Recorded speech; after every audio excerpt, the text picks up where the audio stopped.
So here's my latest price from the e-waste garbage. This is a Mega RDXL4SD. Now the 4 is standing for 4 channels and the SD stands for SD card. So this is, I believe, just a rebrand of the ATE 2036, I think. And if you look at the manuals between the two, they're almost like they're identical. So in this case, my e-waste find didn't work when I pulled it out, and it had a really odd smell to it. So I gave this a good alcohol bath, and unfortunately that loosened up the adhesive for the protective glass or plastic plate that protects the LCD. And I also discovered that there was a bunch of oxidation on one of the battery terminals, so you couldn't actually make contact. So we got that cleaned up, and now we're good to go. So I thought, okay, this is a nice little thermocouple meter. What it has is the ability to stream to an SD card or stream through a serial port. And the way that they described it made it look like an RS-232 type port, but in reality, it's an optocoupler. So this is a fully isolated port. But that also means that you need a method to provide a 5-volt pull-up, and it's only unidirectional.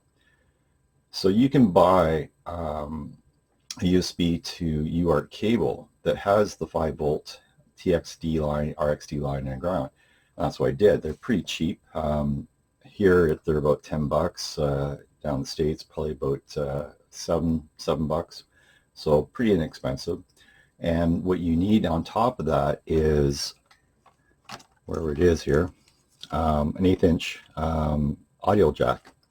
So in this case, I believe that the bottom 2 rings are ground, and the top one is your signal. So what you want to be doing is you want to add a pull-up resistor to the 5 volts to that signal, and then reference your ground to the other 2. And it works quite well. The serial protocol is a little wanky in itself, but with a logic analyzer, it's really easy to understand what's coming out of the meter itself.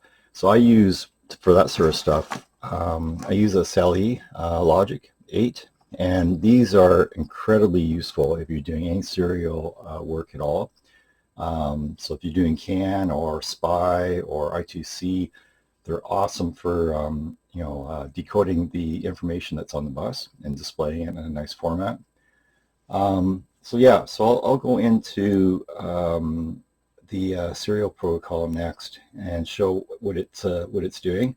And for literally $10, you can have yourself ability to stream thermocouple data right to your computer. So I've gone ahead and hooked this up to my computer with the cable. So we'll just fire this up. So there's a terminal program that will basically display what's being streamed, and I have the option to flip between hex and ASCII. So let's go ahead and turn this on.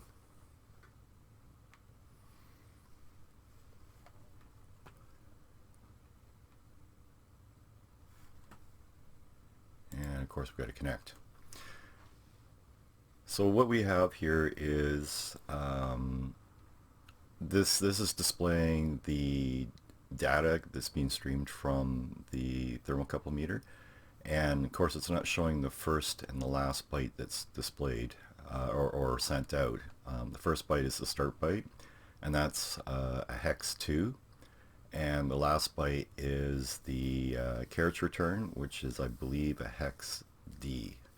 So if we actually flip the hex, and we'll just pause this temporarily, we'll disconnect, we can see the start of the data as the hex 2 that I mentioned, and then the end of the data as the hex D, so that's the carriage return.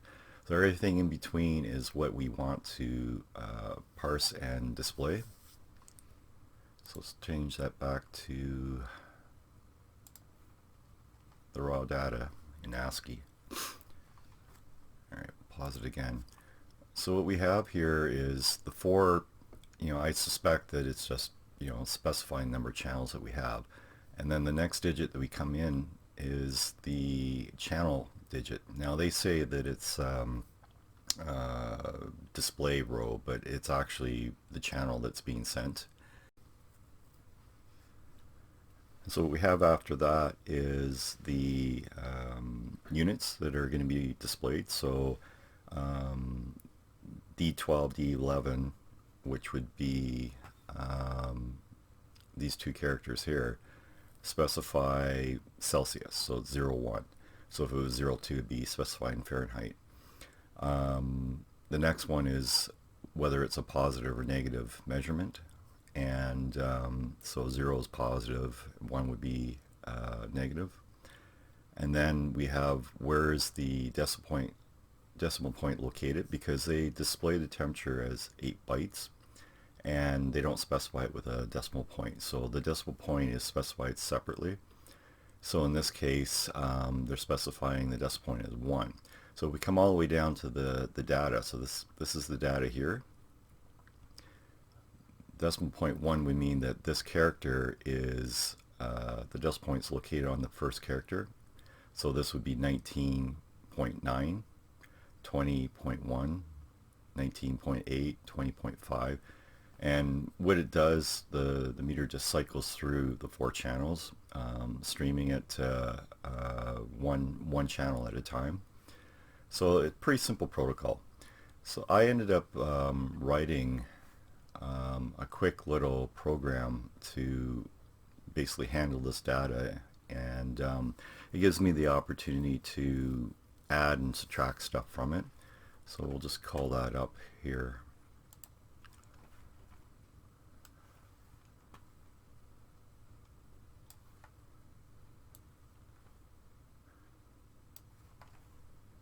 So we'll just connect up to it.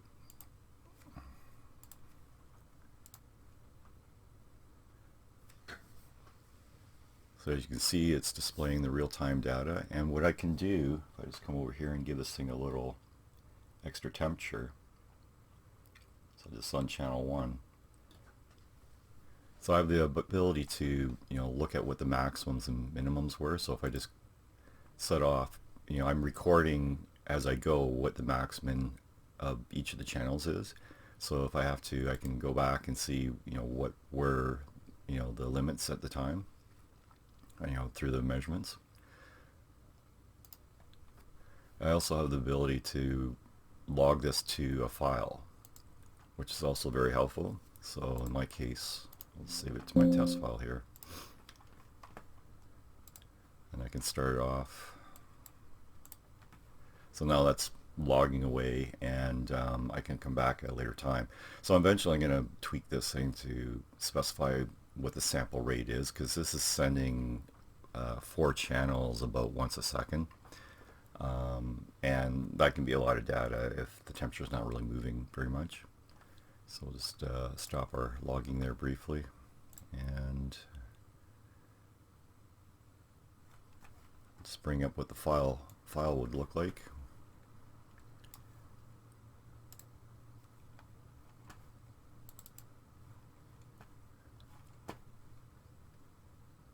So yeah, nothing too fancy.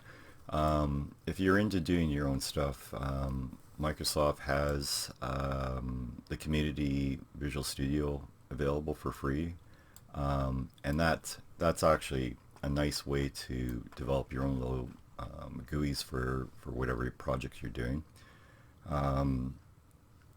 There's also some other script languages that are really easy to use. There also might be freeware programs out already for this. I like to have control over what I want to measure and how I want to measure it and so forth, so it's always fun to kind of do the stuff on my own. Anyway, so if this is helpful, certainly give it a thumbs up. It will save you a lot of money to make your own cable. Omega charges quite a bit for a USB cable, which is unbelievable, but understandable.